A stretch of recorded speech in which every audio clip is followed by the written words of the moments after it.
자, 이번 시트는 서원과 맹세는 반드시 지켜야 한다. 이런 제목으로 되어 있는데, 서원과 맹세에 대한 얘기를 할 때 당연히 얘기하는 거고, 또 어떻게 보면 여기서부터 이제 본론에 해당한다고 볼 수 있어요. 그리고 여러분들이 이 사실은 당연히 다 그 서원과 맹세는 반드시 지켜야 한다라고 하는 이 내용에 대해서는 아마 모르는 사람이 없을 거예요. 자, 그런데 구체적으로 어떤 경우에까지 성경은 뭐라고 얘기를 하고 있고 이것이 어떻게 이제 우리의 삶에 연장이 되어서 적용이 되는가라고 하는 그 의미는 되게 모르는 학생들이 많을 거예요.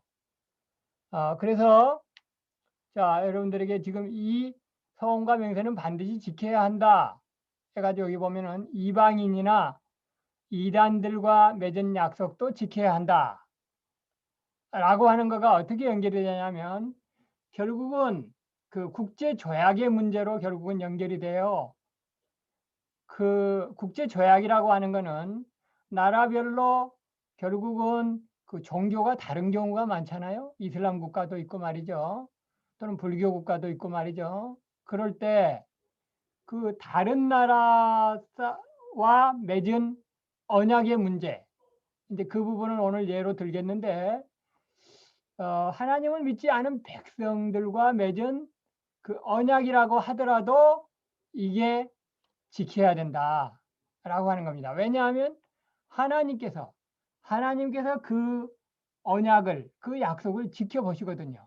비록 상대방이 하나님을 믿는 백성이 아니라고 하더라도 그 다른 종교를 가진 국가라고 하더라도 그 어, 국가 간에 맺은 약속에는 하나님께서 신이 부여하는 그러한 신성한 그런 그 약속의 그 신실성을 지켜야 될 의무가 부여된다. 라고 하는 얘기를 하게 되는 그 전 단계의 얘기, 성경에서의 얘기를 여러분들에게 들려드리도록 하겠습니다. 자, 내용은 뭐냐면 자기에게 해로울지라도 지켜야 된다. 여러분 아시는 내용이죠? 그런데 상대가 불신자인 경우에도 지켜야 된다. 이것도 이제 여러분들 아실 수 있는 경우인데 심지어 어떤 경우냐? 지금 여기 여호수아와 기브온 거민들의 예를 들어서는 여러분들이 이 부분도 알아야 돼요. 뭐냐면 상대방이 거짓말을 했어. 상대방이 거짓말을 해가지고 내가 그 약속을 그 조약에 그 사인하는 일이 됐다고 하더라도 그렇더라도 그 약속을 지켜야 된다. 라고 하는 얘기가 있어요. 자, 여호수아서 9장의 경우인데 이제 여러분들이 아시는 학생은 아실 테지만 모르는 학생도 적지 않게 있을 것 같아서 간단하게 여러분들에게 소개를 드리면 자, 이런 내용이에요. 여호수아가 이제 가나안 정복을 하잖아요. 그래서 이제 그 가나안 거민들을 사실은 그 죽여야 돼요. 예, 왜냐하면 그 당시 그 가나안 거민들은 그 하나님의 그 하나님을 믿는 신앙과 그 같이 양립할 수 없었으니까 죽여야 돼요. 그런데 이제 특별한 경우에는 이제 죽이지 않을 수도 있었는데 이제 그런 것들이 이제 약속에 의해서 이제 될 수 있지 않겠어요? 그런데 그 기브온 거민들이 가만히 보니까 이 여호수아 이스라엘 민족과 상대가 안 되겠거든요. 상대가 안 되겠는데 자기들이 바로 그 지역에 거하는 거예요. 그럼 그 지역이 거하면 자기네들이 이스라엘 백성들을 위해서 살림을 어, 도무지 살 방도가 없으니까 이제 거짓으로 꾸며서 마치 멀리서 온 것처럼 그 가까운 지역에 있으면 이제 서로 나 아니면 내가 살든지 네가 살든지 해야 되니까 죽임을 당할 것 같으니까 멀리서 온 것처럼 꾸며가지고 그 여호수아 그와 여호수아의 그 참모들에게 찾아와서 마치 먼 곳에서 온 것처럼 해가지고 우리를 살려주시고 우리를 절대로 죽이지 않겠다고 하는 어떤 그 약속을 받아내요.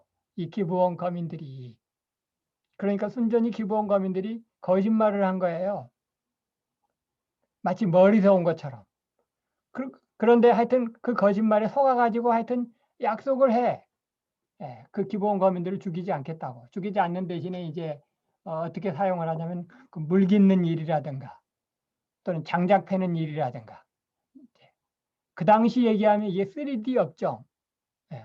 그 오늘날도 이제 3D 업종은 주로 이제 그 음 이방 그 가난한 나라의 사람들이 되게 업종을 담당하잖아요.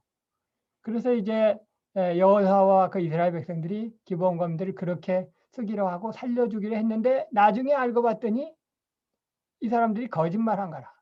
바로 그 그 동네 바로 그 이웃 동네에 사는 착자들이라. 예. 그 사실을 나중에 알게 됐는데 여호수아가 어떻게 판단을 하냐면 비록 이들이 거짓말을 했다고 하더라도 우리가 약속한 것은 약속한 거다. 더군다나 하나님 앞에서 약속한 거다. 라고 하면서 그 약속을 지켜요. 예. 그래서 기브온 거민들을 계속 결국 살려주는 거예요. 그리고 이제 같이 살게 되는 거죠. 그래서 이 부분은 성경을 전체적으로 잘 보면 결국 여호수아가 잘한 것으로 상대방이 거짓말을 했지만 그들을 살려준 부분을 잘한 것으로 평가하는 것을 여러분들이 성경에서 읽을 수가 있어요. 자, 이와 반대로 그 시드기야라고 하는 그 남유다의 마지막 왕이죠. 시드기야라고 하는 남유다의 마지막 왕이 결국은 그 상대방과 맺은 약속을 지금으로 얘기하면 그게 국제 간의 조약인데 그것을 지키지 않은 부분에 대해서 하나님께서 뭐라고 시드기야를 엄히 꾸짖으시냐면 네가 나와의 약속을 어겼다. 이렇게 하시면서 시드기야를 꾸짖으세요. 시드기야가 하나님과 약속한 게 아니거든요. 시드기야는 어떻게 약속을 했냐면 바벨론이라고 하는 큰 나라와 약속을 했는데 그것도 일종의 불평등 조약이에요. 마치 우리나라가 일제시대 때 을사늑약 그 일본에 의해서 불평등 조약 강제로 그 나라를 빼앗김 당하는 그런 약속처럼 시드기야가 바벨론과 불평등 약속을 하게 됐는데 시드기야 본인이 한 게 아니라 그 여호야긴 시대의 왕족들이니까 물론 시드기야도 그 당시에 왕족은 왕족이었지만 바벨론의 고관들과 그 이 불평등 조약을 맺을 때 시드기야는 그 자리에 없었어요. 그러고 또 이제 몇 년 후에 시드기야가 이제 왕이 되긴 됐는데 그러니까 시드기야 입장에서 보면 이게 자기가 한 약속은 아니라 자기의 자기 아닌 자기의 친척이기는 하지만 자기가 그 약속에 직접 참여한 건 아니란 말이죠. 그리고 또 이 바벨론이 그 큰 나라와 함께 맺은 불평등 조약이기 때문에 자기는 이거 지킬 필요가 없다라고 생각을 했을 것 같아요. 그리고서 그 이제 이 조약의 내용은 뭐냐면 그 바벨론하고 친하게 지내고 바벨론의 말을 잘 듣겠다. 그렇다면 이제 애굽하고는 친하게 지내지 말아야 된다. 일종의 그런 내용이에요. 그런데 시드기야가 왕이 돼서 보니까 이 바벨론 말 잘 들어봐야 별로 이 좋은 일이 없을 것 같아 가지고 이제 애굽하고 다시 좀 잘해 보려고 애굽하고 친하려고 하는 그런 움직임을 하게 되는 거죠. 결국은 약속을 깨뜨린 거예요, 조약을. 예. 그런데 여기에서 이제 성경이 가르치는 교훈은 하나님께서 시드기야에게 네가 내 약속을 어겼다. 이렇게 얘기를 하시면서 엄한 그 징계를 내리실 것을 예언하시는데 그 예언의 말씀 그대로 시드기야가 바벨론으로 끌려가서 두 눈이 뽑히고 결국은 비참한 죽음을 맞이하게 되죠.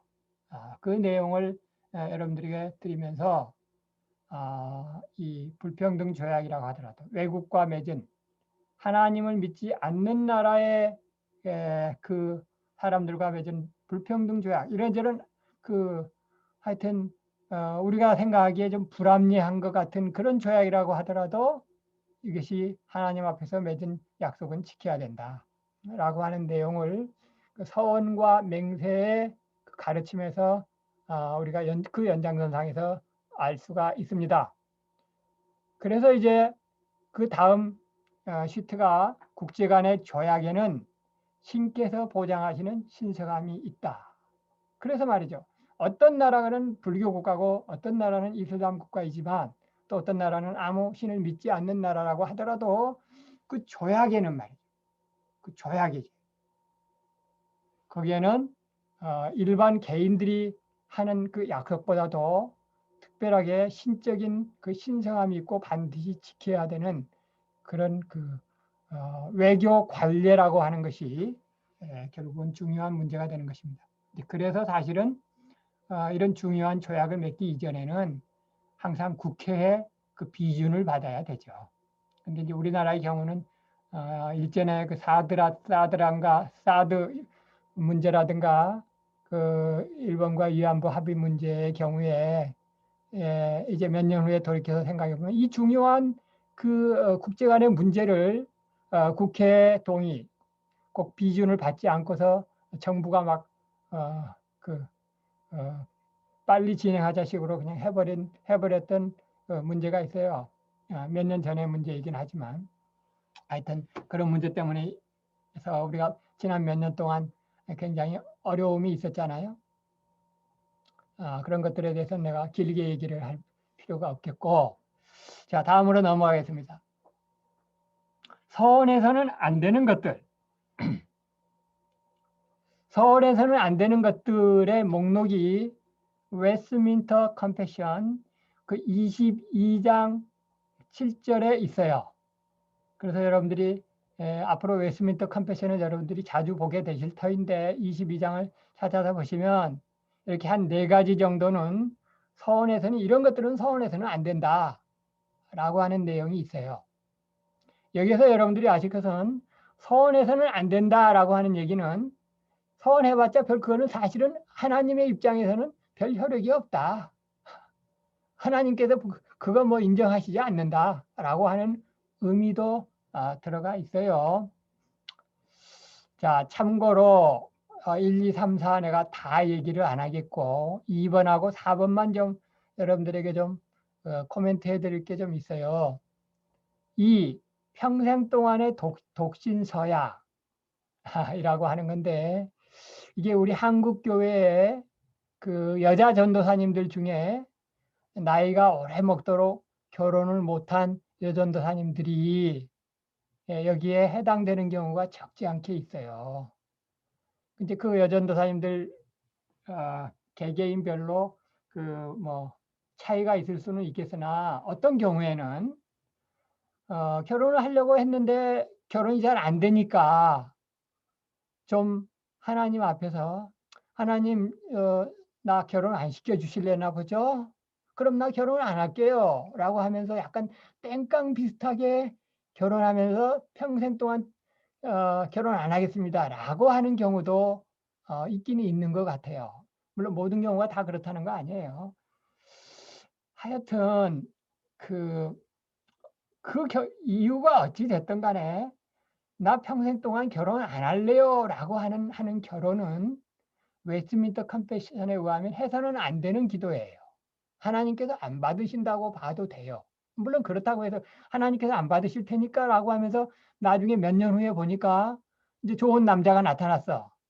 의외로 이 남자랑 결혼이 될 것 같아. 이제까지는 안 됐는데. 그래가지고 그때 가서 또 이제 하나님께 또 이전에 서원했던 것도 이제 돌이킬게요 라고 하는 이제 그런 그 기도를 하는 경우도 있는데 그런 경우에 대해서는 우리가 다음 시트에서 이제 서원을 맹세를 물리려면 어떻게 해야 되느냐 물리는 방법이 있기는 있어요. 그거는 다음 시트에서 얘기를 하겠는데 하여튼 이런 평생 동안의 독신서약은 이거는 해서는 안 되는 거고 하나님께서도 받지 않으신다 라고 하는 걸 얘기를 드리겠고 4번과 연결해서 로마 카톨릭은 말이죠. 로마 카톨릭의 수도원적인 서원들 그랬는데 로마 카톨릭은 신부들이 결혼을 해서는 안 된다라고 하는 것을 의무화, 규정화한 때가 언제냐면 AD 1079년이에요. 동로마 교회하고 서로방 교회가 이제 완전히 분리된 이후에 한 몇십 년이 지나가서 그때부터는 아예 의무화했어요. 신부는 그 평생 독신으로 살아야 된다라고 하는 걸 로마 카톨릭에서 규정을 했어. 그 전에는 AD 79년, 1079년 이전에는 그걸 규정화하지는 않았어요. 이제 암묵적으로 그렇게 했죠. 그래서 어거스틴도 결국 결혼은 안 했잖아요. 근데 어거스틴 결혼하기 전에 이제 여자 문제가 있긴 있었는데, 하여튼 결혼한 뒤에는 이제 여자들은 다, 관계된 여자들은 또 희한하게 다 수녀원에 가고, 결국은 이제 어거스틴은 이제 평생 독신으로 살았는데, 그때까지는 아직 규정화되지는 않았어요. 그러나 그 AD 1079년 이후에는 로마 카톨릭에서 이걸 규정화했다고. 꼭 신부는 결혼해서는 안 된다. 수녀도 결혼해서는 안 된다. 그런데 지금 여기서 지금 웨스트민스터 컨벤션은 뭐를 말하고 있느냐? 그렇게 규정화한 로마 카톨릭의 규정이 잘못됐다라고 하는 것을 웨스트민스터 컨벤션에서는 그거를 선언하는 의미가 있어요. 아시겠죠? 웨스트민스터 컨벤션은 칼빈주의에 입각해가지고 이 개신교, 그러니까 로마 카톨릭의 문제점들을 이렇게 지적하면서 이거는 잘못됐다라고 하는 걸 여러 군데에서 가르치고 있는데, 그 중에 하나가 뭐냐면 로마 카톨릭이 신부는 결혼해서는 안 된다라고 규정한 거, 그거 잘못된 규정이다. 하나님께서 받지도 않으신다.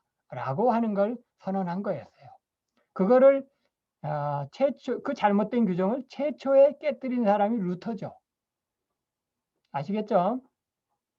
루터는 카톨릭 신부 출신이잖아요. 그리고 그 안에 카더린 폰 보라는 수녀 출신이었어요. 그런데 신부와 수녀가 결혼을 했어. 그러니까 루터는 오늘날로 얘기하면 최초의 개신교 목사예요. 그런데 그 당시에는 그 서원을 깨뜨린, 그 서원을 그 당시에 당연히 로마 카톨릭의 신부라고 하면 결혼해서는 안 되는 것으로 서원을 했는데, 하나님 앞에 맹세를 했는데, 하나님 앞에서의 맹세를 함부로 깨뜨린 로마 카톨릭 입장에서 보면 이단적인 존재요. 아주 성적으로 타락한 신부가 되는 거예요. 그래서 말이죠. 그 당시에는 그 종교개혁 그 16세기에는 그 로마 카톨릭에서 배포한 노래가 그, 그 시장터에서 어린 아이들에 의해서 동요 비슷하게 해가지고 이 불리면서 그 루터와 그의 아내 폰보라를 아주 저주하는 그런 그 동요가 울려 퍼지고 있었어요. 그 가사를 보면은 아주 전율이 소름이 좀 끼쳐요. 뭐라고 돼 있느냐? 우묵한 곳에서 신부와 그의 연인이 나뒹굴다니 이런 저주스러운 일들이 있나? 뭐 이런 얘기를 이런 가사로 된 동요를 애들로 하여금 저작거리에서 뒷골목에서 부르게 하는 일을 그 로마 가톨릭에서 했어요. 그때 그런 노래를 들은 루터와 그 아내 입장에서는 얼마나 그 하나님의 저주가, 말하자면 서원을 깨뜨렸잖아요.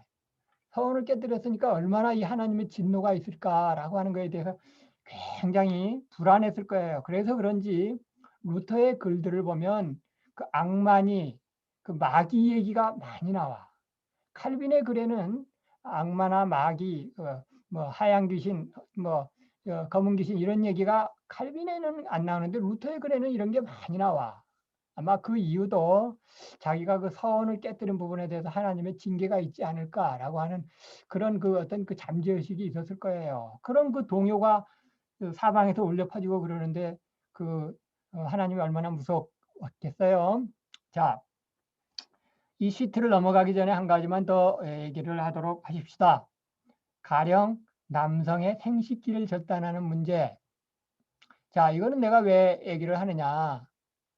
그 말로써 내가 평생 동안 결혼을 안 하겠습니다라고 하는 그 말도 내 자신을 내가 믿을 수가 없으니까 내가 다시는 여자 문제로 얽히지 않겠습니다라고 하는 하나의 일종의 그 몸의 약속으로서 자기의 생식기를 자른 사람이 이 교회 사상에서도 있었고 지금 현재도 있어요. 그래서 내가 이거를 딱 여러분들에게 혹여라도 여러분들 주변에 뭐 흔한 경우는 아니지만 있긴 있거든요. 이거는 해서는 안 된다, 잘못됐다라고 하는 얘기를 여러분들이 분명히 아시기를 바라서 내가 얘기를 하는 겁니다.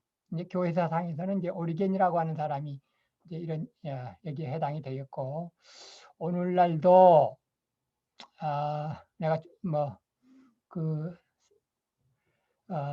조심스럽게 잠깐만 말씀을 드리면, 우리 학교에 한 1년에 한 번 정도씩 오셔서 그 설교를 하시는 목사님, 꽤 유명한 목사님이죠. 우리 교단에. 그 목사님이 여기에 해당이 돼요.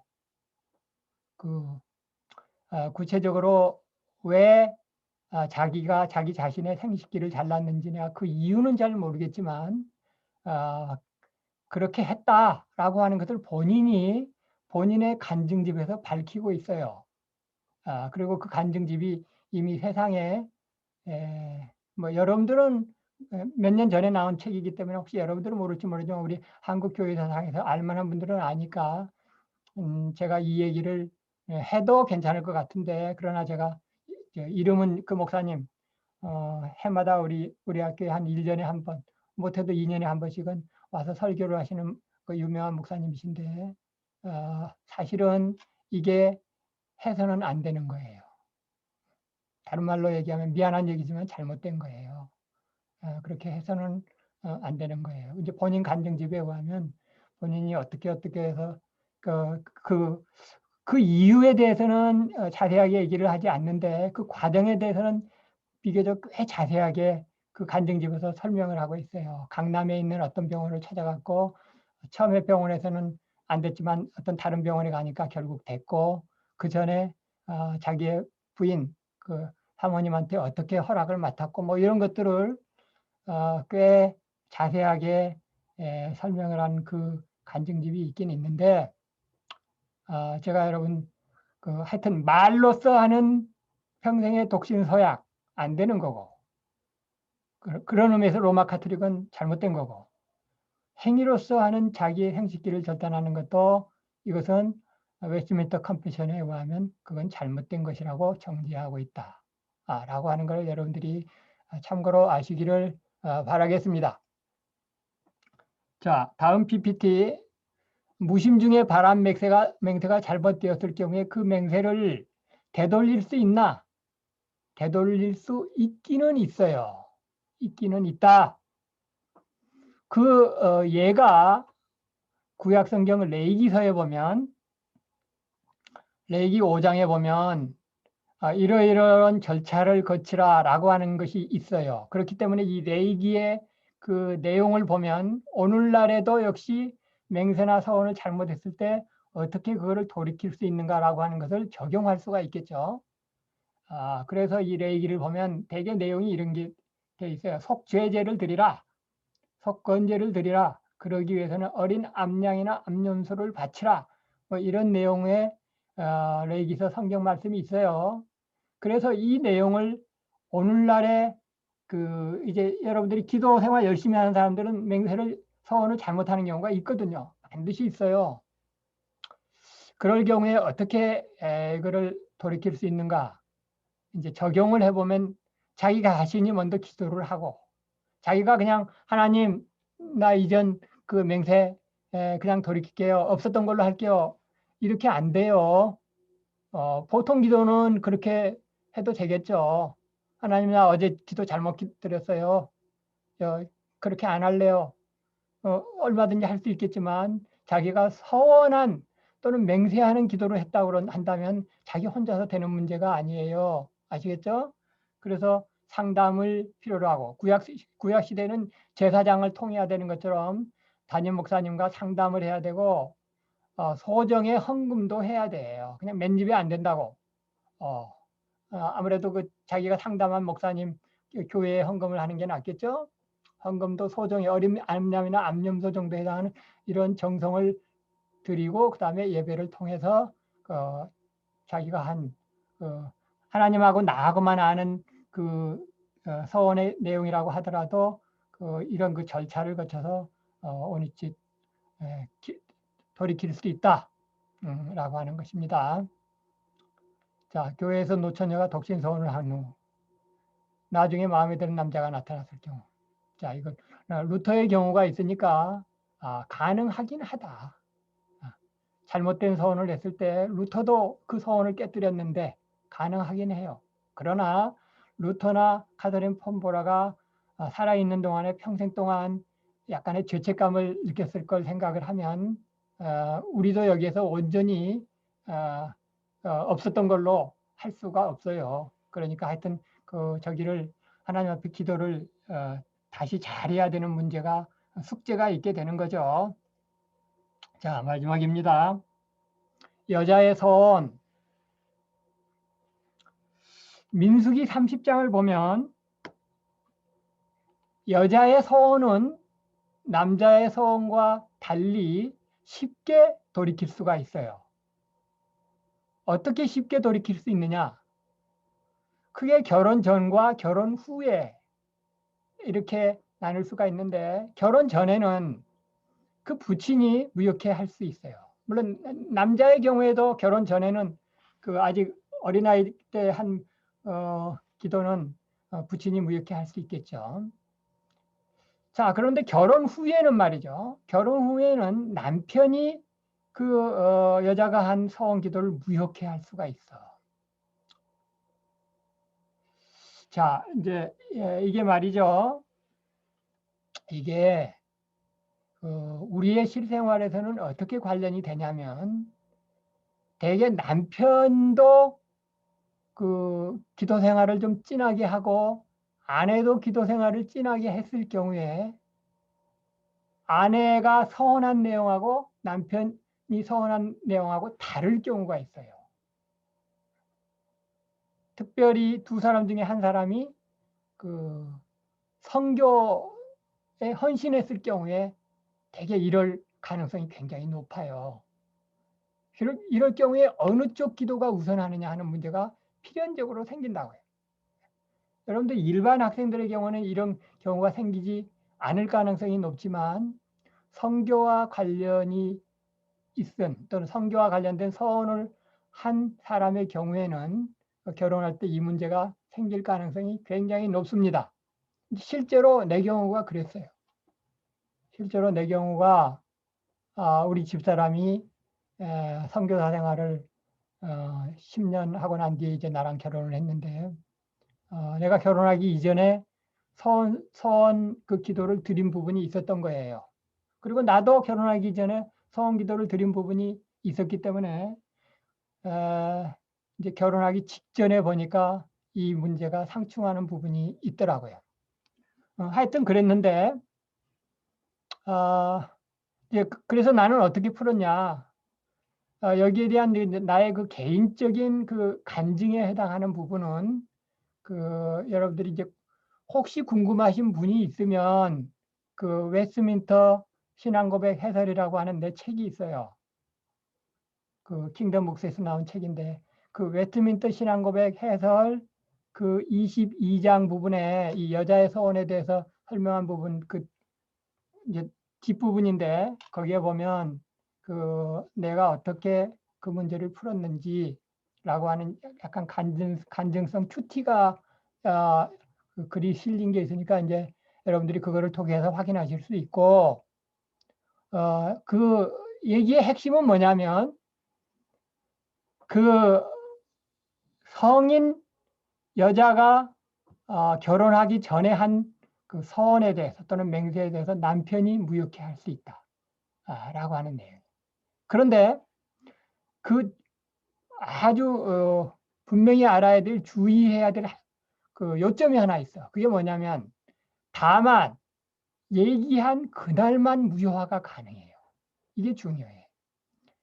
이게 민수기 30장에 보면 분명히 명기되어 있어. 그날만 무효화가 가능해. 그리고 며칠이 지나서 그거 안 되겠는데 내가 생각해 보니까 여보 그거 그 서원은 안 되겠어. 며칠이 지나서 무효화할 수가 없다라고 하는 것이 민수기 30장에 분명히 나와 있어요. 어떻게 나와 있느냐?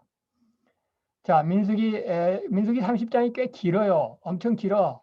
여자에 대한 모든 서원에 대해서 얘기가 긴데 그 뒷부분에 가면 이제 나온 민수기 30장 3절부터 15절 사이에 5절, 8절 그 아비가 허락지 아니하면, 남편이 허락지 아니하면. 근데 15절에 보면 이렇게 돼 있죠. 자, 15절에 보면 이렇게 돼 있습니다. 내가 한번 읽어드려요. 그러나 그 남편이 들은 지 얼마 후에 그것을 무효케 하면 그가 아내의 죄를 담당할 것이니라 그랬어요. 그래서 그 얘기가 무슨 얘기야? 그 남편이 들은 지 얼마 후에 그것을 무효케 하면 그가 아내의 죄를 담당한대. 그 얘기는 무슨 얘기냐?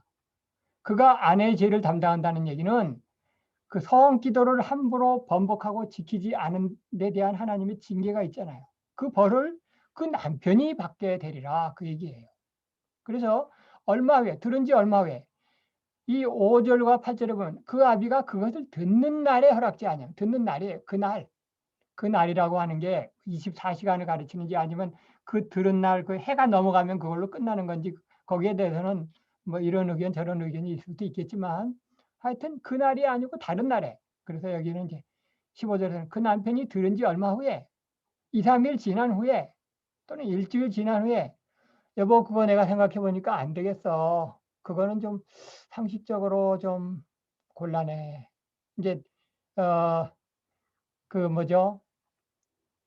가만히 생각해 보면 이 서원이라든가 맹세는 자기에게 불리한 것을 감내하겠습니다. 되게 이런 게 되게 서원인 경우가 많잖아요. 근데 생각해 보니까 이거 괜히 손해 보는 것 같아서 여보 안 되겠어. 그거를 들은 그 날에 뭐 1시간, 2시간 지난 뒤에는 괜찮아.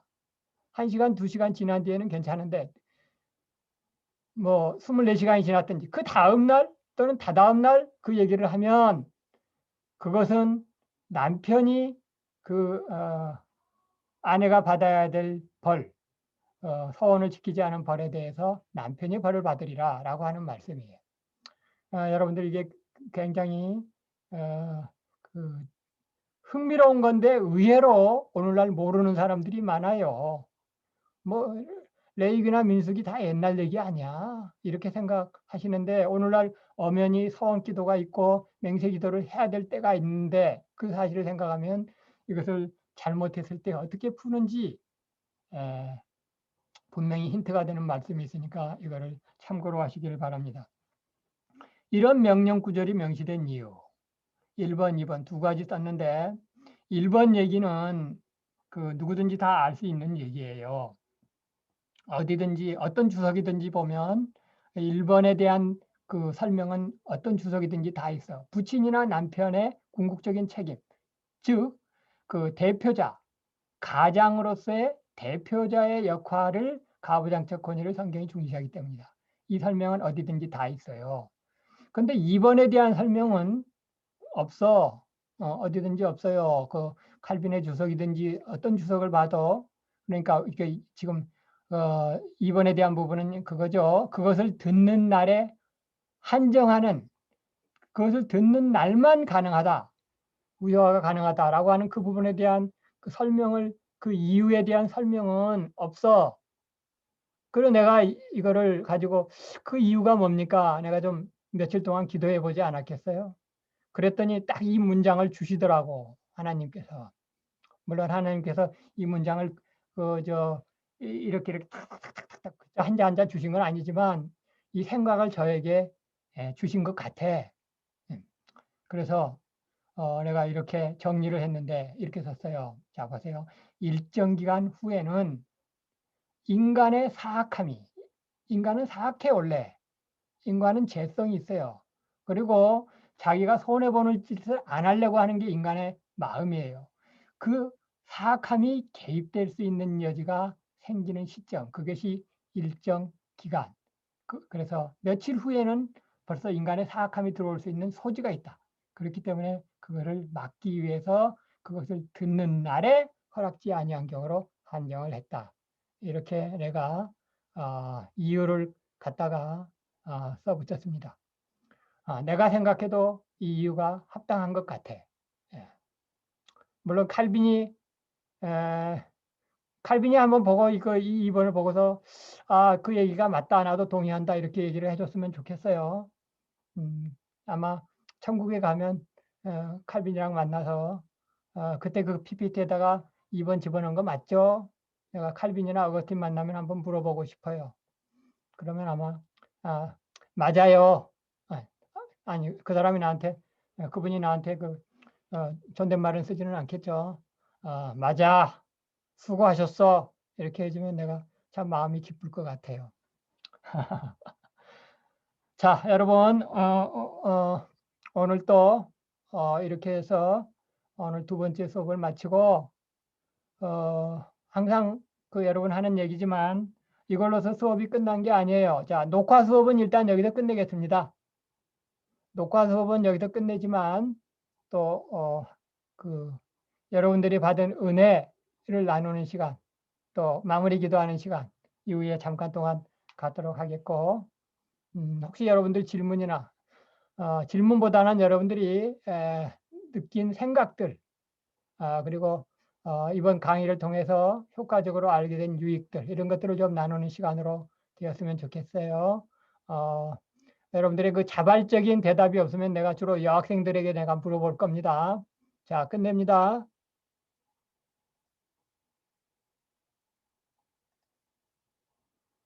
어, 어.